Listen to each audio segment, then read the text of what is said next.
So I'd like to request your attention on the use of factors in these investments. As we have considerable data now to run analysis, the best conclusion of how to explain performance of sectors and stocks is by looking at the different factors. Factors are characteristics independent of the company fundamentals, which are sector specific to general factors that explain the performance. And these factors have been tested in various academic studies where these factors listed here are the ones that are most prominent. Now each factor has a different potency, and we have tested these to identify the ones that make most sense for REITs. We tested it in an isolated test and also in a composite way. I'll briefly run through these factors, but I would like your attention mostly for value and momentum. A value proposition in terms of factor is if a company is trading significantly different to its fundamental value, then it would be reverting back to its true market value. So there's a mean reversion. So allocating to underperforming stocks has helped performance in some cases. Quality is more about how the company is structured, a bit about their balance sheet, and how the ratios, if the ratios are healthy. Size is also a very popular factor. Works very well on the equities market, where smaller companies tend to perform well because they have a high growth metric, whereas larger companies, just the law of larger numbers, it's hard to make these changes when large sizes are considered. It doesn't always hold, certainly not in the last 2 years, but it has demonstrated to be significant over a longer period of testing. Yield, there's a preference for higher yielding stock, which REITs are part of. Low volatility, certainly for insurance companies and asset owners who need to market their exposure. Low volatility is something that gets a premium. And momentum. Momentum is a factor study that explains that if a stock is performing in deviation in terms of performing better than the index, it does not have a logical pipeline. So if a sector is performing well, it does not, if a stock is performing well, it does not end at the end of the month, end of the quarter. So it's basically that there's some momentum there's building into it. The momentum is a very important one. If a stock is performing above its peers consistently, that means the market is anticipating above expectation results.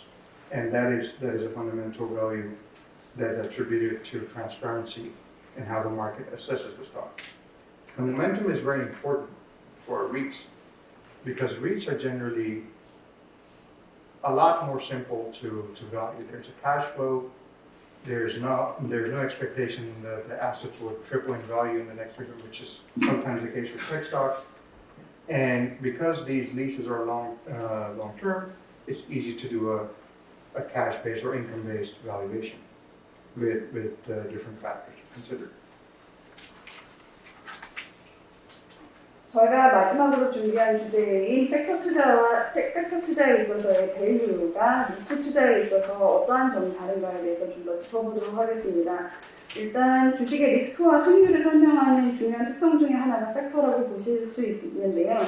저희가 리서치한 결과는 어떠한 팩터가 실제로 리츠의 성과에 있어서 좀 더 유의미한 설명을 하고 있는지에 대해서 저희가 알아보았고요. 다음 슬라이드로 넘어가기 전에 저희가 이 팩터들에 대해서 간략하게 설명을 드리자면 밸류 팩터 같은 경우에는 실제로 그 회사 혹은 주식이 보유하고 있는 펀더멘털과 많이 다르게 움직이는 경우 실제로 그 펀더멘털 밸류로 회귀할 것이라는 예상 하에 저희가 보는 것이 밸류 팩터이고 두 번째는 퀄리티 팩터입니다. 이는 좀 더 기업 구조나 아니면 기업의 성과를 설명하는 멀티플들이 얼마나 건전하게 유지되고 있는가에 관한 팩터이고요. 세 번째는 사이즈. 이거 같은 경우 이제 뭐 좀 더 작은 기업의 경우 좀 더 민첩하게 경기에 반응해서 더 높은 수익률을 낸다라던가 이러한 사이즈에 관련된 실제로 기업의 규모에 관련된 팩터이며 지난 2년간은 아무래도 유의미한 성과를 나타내지 못한 팩터이기는 하나 장기적으로는 유의미한 실적을 나타내고 있는 팩터입니다. 네 번째는 일드. 실제로 배당 성향이나 이런 일드에 관련된 팩터이고요. 다섯 번째는 low volatility라고 해서 이제 저변동성에 대한 팩터입니다. 이는 보험사나 연기금들이 주로 활용하는 전략으로서 자주 사용되는 팩터이고 마지막의 경우는 모멘텀입니다. 너무나 잘 알고 계시겠지만 실제로 어떠한 섹터나 실제로 주식에 있어서 앞으로 예상 수익률이 높을 것이라고 예상이 된다면 그것이 좀 더 앞으로 적당한 시간 동안 그것이 유지될 것이라고 보는 그러한 팩터입니다. So this is a isolated factor analysis on the same index.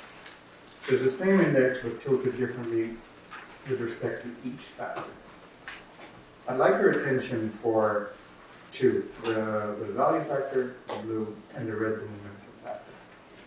The value factor is the least potent, and the red, the momentum factor, has the most positive effect. Now in terms of value, it doesn't work for real estate, rent, or equities.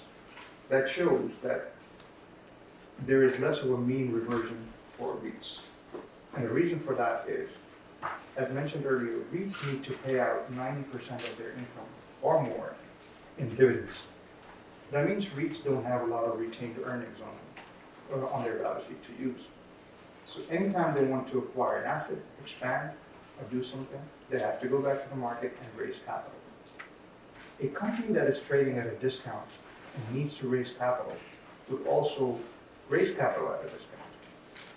Whereas the same company trading at a premium has to offer less discount. So all else being equal, two companies would raise the capital for the same asset, but at different cost of capital. And that determines the total return for the shareholders. And that's the main reason why on REITs, when a company is trading at a discount, it continues to trade at a discount, and there is no mean reversion. Whereas companies trading at a premium are also able to raise capital at favorable rates and then deploy it further. And that explains, to a certain extent, momentum. When a company is trading at a premium compared to its peers, that means the market is pricing in better than expected results. And that talks to market efficiency around REITs because they're easy to value. There's a lot of information to be incorporated. However, there's interplay between factors. So choosing one factor over the other is taking a very strong conviction based on historical results. These factors are also correlated in different ways. So the lack of value mean reversion compared to the explanatory power of momentum goes hand in hand. And when we're able to put these factors all in a composite form, that's the gray line. So when we look at a REIT index or REIT portfolio, we tend to focus on how it's diversified across geography, how it's diversified across sectors. But we don't focus too much or at all on how that's diversified across factors. Have we diversified our portfolio according to all the useful factors? Now the composite factor index does that systematically. It allocates weights to companies according to equal distribution between momentum, quality, value, and so on. And over time, that interplay gives an attractive outcome, which is simply an allocation which is taking into account the explanatory power of each factors, which are demonstrated to have, for REITs, other than value, a good value-add proposition to look at.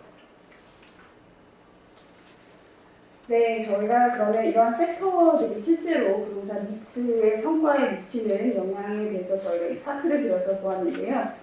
하늘색에 나타나고 있는 그래프가 밸류를 나타내는 것이고 빨간색으로 나타내는 선이 모멘텀을 나타내는 경우입니다.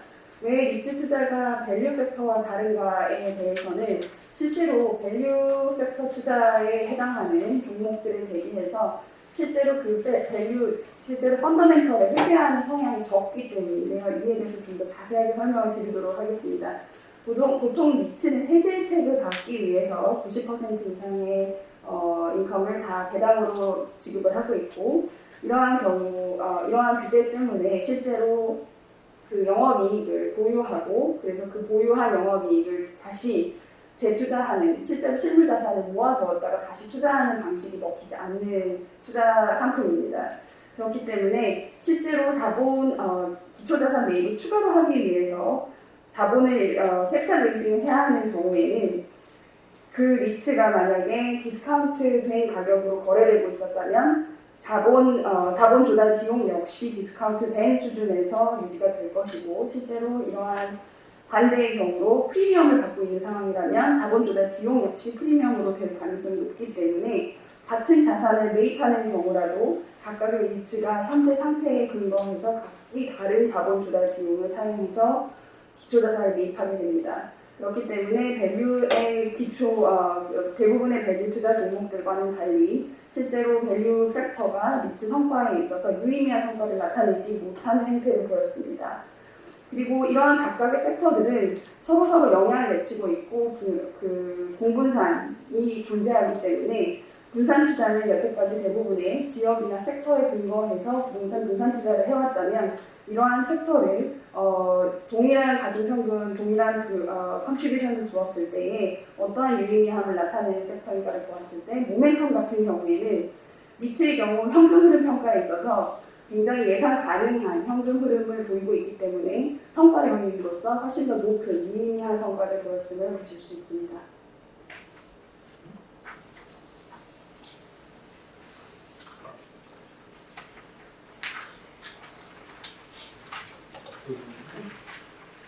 저희가 오늘 준비한 세션은 이렇게 3가지 주제를 준비해 보았고요. 짧은 시간에 여러 가지 주제를 다 커버하려다 보니 저희가 조금 더 부족한 부분이 있었겠지만 이는 Q&A 세션에서 저희가 좀 더 질문을 받고 그의 응답을 드리는 과정을 통해서 미진한 부분을 더 추가로 설명을 드리도록 하겠습니다.